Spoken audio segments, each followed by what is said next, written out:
Chaque après-midi, dans Historiquement Vôtre, on s'intéresse bien sûr aux histoires des hommes et des femmes qui ont fait l'histoire, mais aussi à l'histoire des mots. Certains sont piégeux, Stéphane Bern l'a souvent constaté à ses dépens.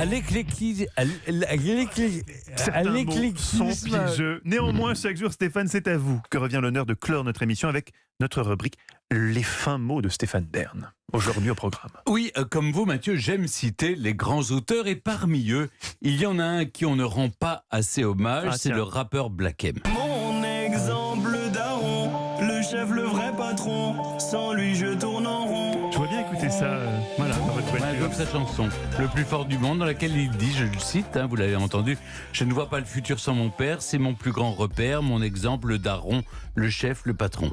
Le mot du jour, c'est daron. Bah oui, d'où ça vient ça? Aujourd'hui, dans les collèges, les lycées, nos enfants utilisent à tout va cette formule pour désigner le père de famille, n'est-ce pas? Est-ce que c'est ancien comme mot, daron?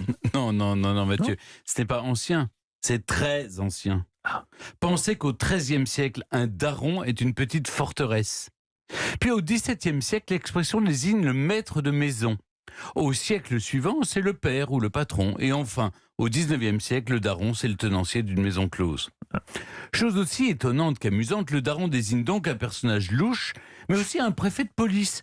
On parle alors de daron de la raille ou daron de la rousse. Que ce soit dans un lupanar ou à la tête de l'intérieur, il faut mettre de l'ordre. Alors pourquoi daron? L'origine vient vraisemblablement de l'ancien français daru qui signifie un fort, mais aussi de la fusion du dame venant de dominus, le maître, au baron. Aujourd'hui, la jeune génération parle du daron et de la daronne pour désigner les parents.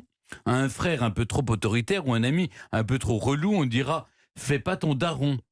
Je ne sais pas vous, mais moi cela me réjouit de voir qu'une expression passe ainsi des siècles et que sa définition a pu évoluer, mais qu'elle est toujours utilisée. Merci Stéphane, vous êtes mon daron. Je vais vous appeler comme ça maintenant.